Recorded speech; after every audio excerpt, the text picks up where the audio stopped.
Good morning, ma'am. Good morning, everyone. So, for today's topic is all about embryonic and fetal structures. So, what is embryonic development?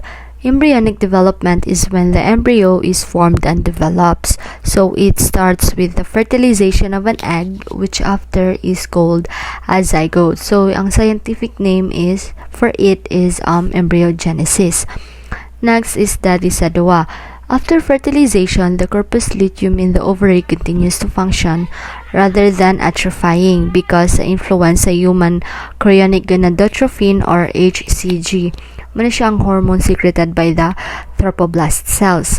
So this causes the uterine endometrium mo continue to grow in thickness and vascularity instead nga muslough off siya sa iyahang usual menstrual cycle. So the endometrium is now termed the decidua or Latin word for falling off because it will be discarded after the birth of the child. So naay tulo ka separate areas sa decidua. First is the decidua basalis. It is the lying directly under the embryo or muna siya ang portion where the trophoblast cells establish communication with maternal blood vessels.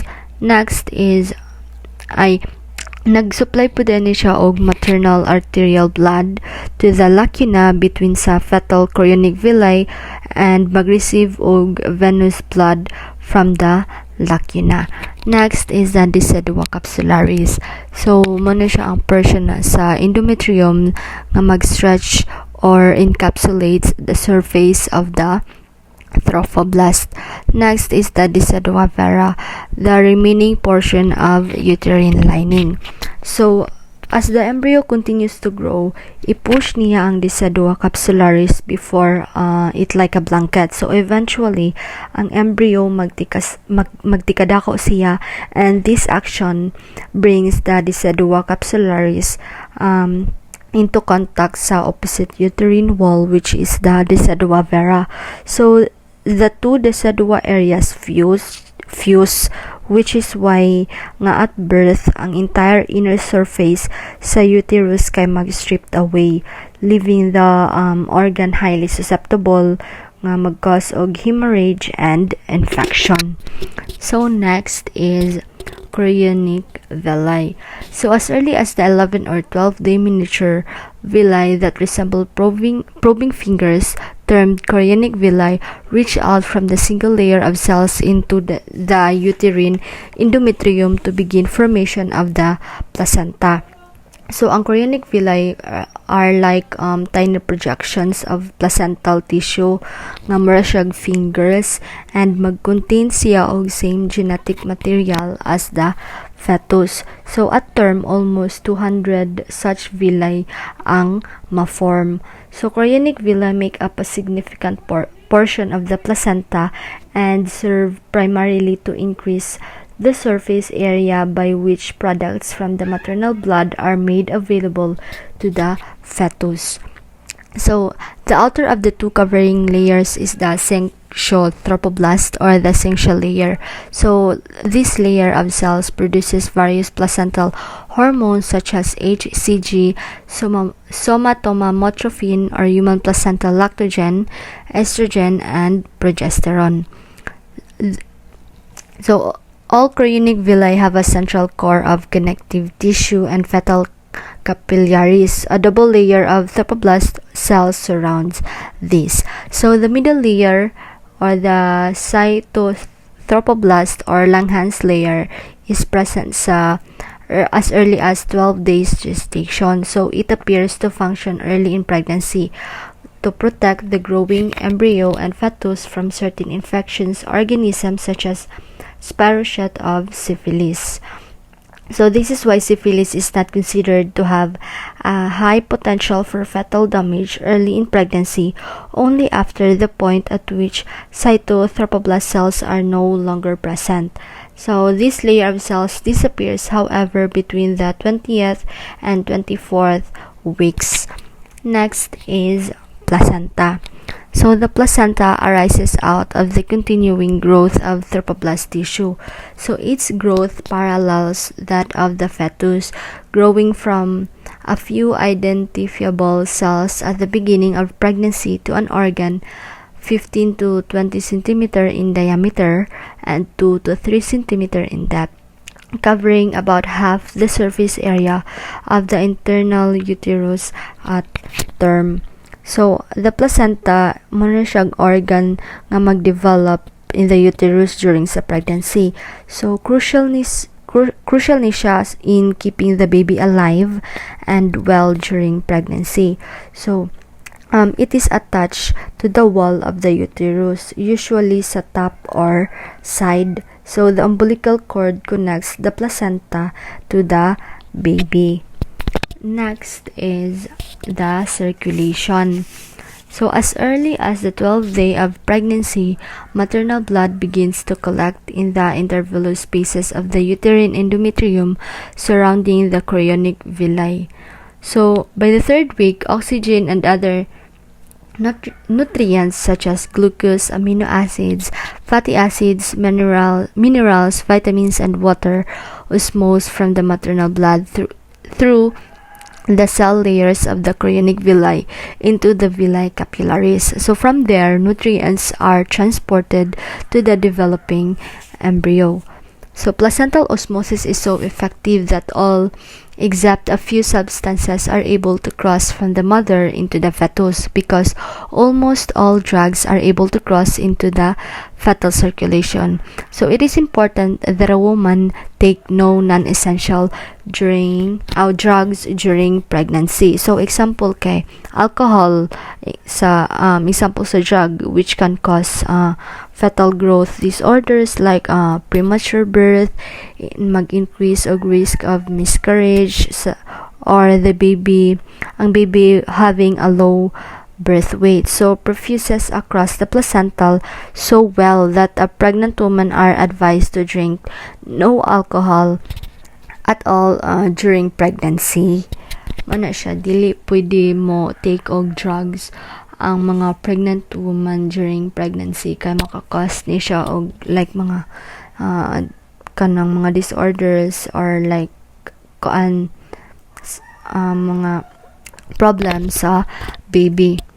Next is, so for practical purposes, because the process of osmosis is so effective, there is no direct exchange of blood between the embryo and the mother during pregnancy, because kay ang outer chorionic villi layer is only 1 cell thick. After the 3rd trimester, minute breaks do occur and allow occasional fetal cells to cross into the maternal bloodstream, as well as fetal enzymes such as alpha fetoprotein from the fetal liver. So in a mature placenta, there are as many as 30 separate segments or cotyledons. These compartments are what make the maternal side of the placenta look rough and even. So as the blood circulates around the villi and nutrients osmose from maternal blood into the villi, so ang maternal blood gradually loses its momentum and settles to the floor of the cotyledons. So from there, it enters the orifices of the maternal veins located in the cotyledons and is returned to the maternal circulation. So next is the hormones produced by placenta. First is the human chorionic gonadotrophin or the HCG. Mano siya ang first hormone produced by placenta during 16th week. It is detected by using maternal blood and urine. It suppresses maternal immunologic response, so placental tissue is not rejected, prone to miscarriage if not producing HCG. Second is the estrogen or estriol. The hormone of women gives feminine characteristics.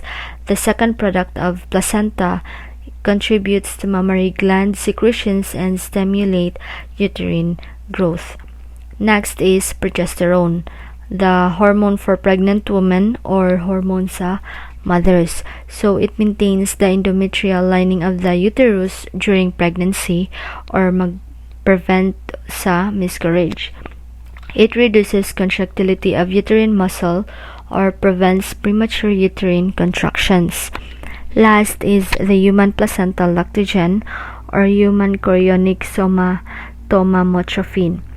Growth promoting and lactogenic, promote mammary gland growth, regulates maternal glucose, protein, and fat levels. Next is the membranes. So, chorionic membrane or chorion, muna siya ang outermost fetal membrane and offers support to the sac that contain amniotic fluid. So, the smooth chorion eventually becomes the chorionic membrane. So, ang function of the chorion ay mag-protect o mag-nurture sa embryo. So, the chorionic fluid protects the embryo from shock, and the chorionic villi kay mag-allow og exchange of nutrients, oxygen, and waste products with the mother. Next is the amniotic membrane or the amnion. Lines the chorionic membrane, covers fetal surface of the placenta, and produce phospholipid. So, early in pregnancy, these membranes become so adherent nga makita as one at term. So, at birth, they can be seen nga mag-cover sa fetal surface sa placenta, giving the surface its typically shiny appearance. So there is no nerve supply.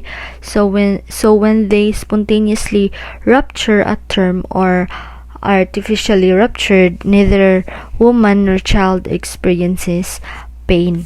So in contrast sa chorionic membrane, ang amniotic membrane dili lang kay mo-offer og support sa amniotic fluid, but also it actually produces the fluid.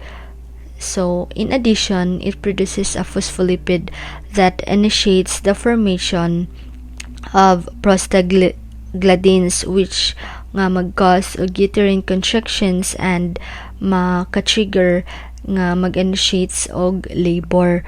So, occasionally, fibrous amniotic bands that can constrict an arm or leg of the fetus form in utero. So, this can close off the blood supply to the distal extremity and can cause growth of the extremity to have at that point. So next is the amniotic fluid. Amniotic fluid is a clear, slightly yellowish liquid that surrounds the unborn baby or the fetus during pregnancy. So it is contained in the amniotic sac.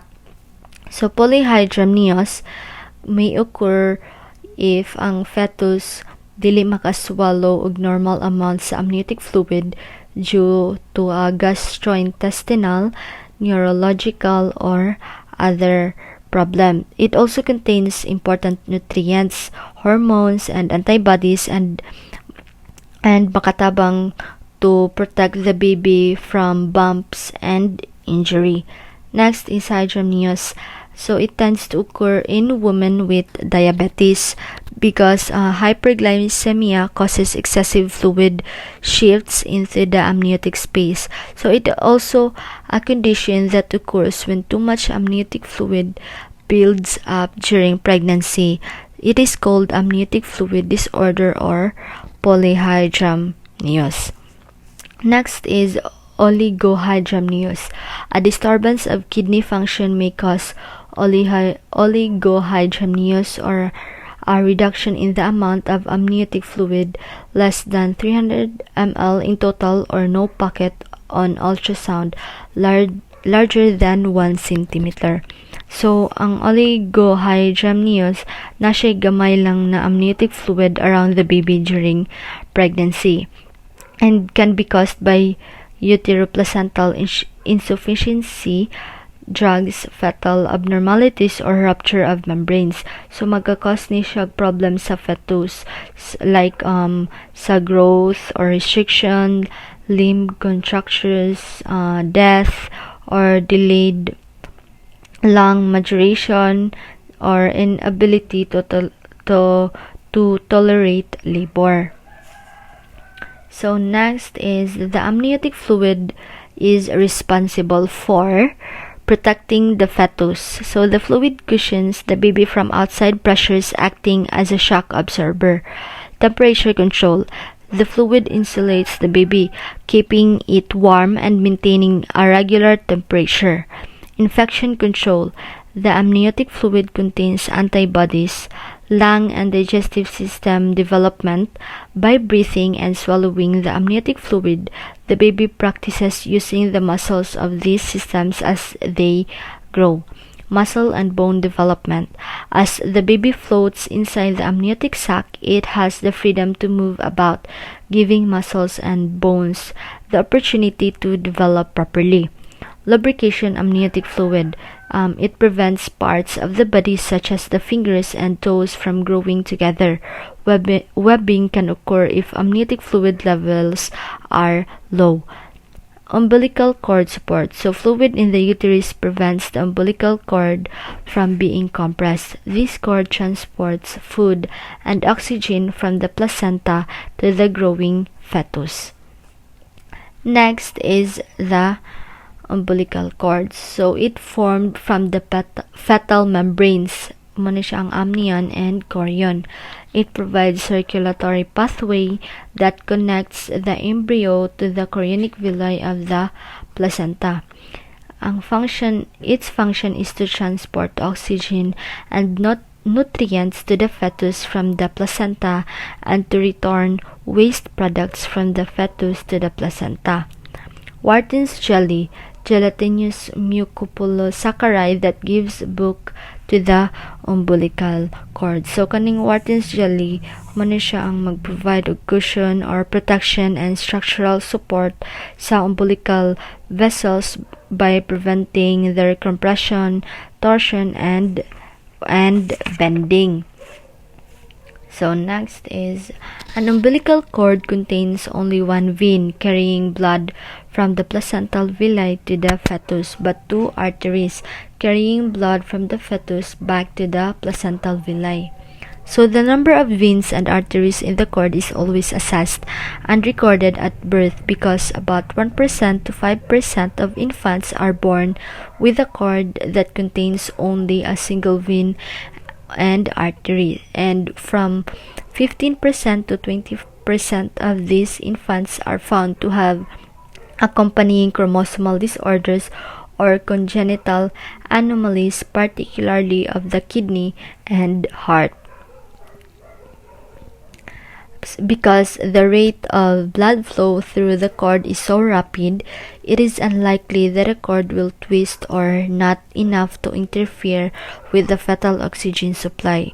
So in about 20% of all births, a loose loop of cord is found around the fetal neck or nuchal cord at birth. So if this loop of cord is removed before the newborn shoulders are born, so that there is no traction on it, so the oxygen supply to the fetus remains unimpaired. And the walls of the umbilical cord arteries are lined with smooth muscle. Constriction of these muscles after birth contributes to hemostasis and helps prevent hemorrhage of the newborn through the cord. That's all. Thank you.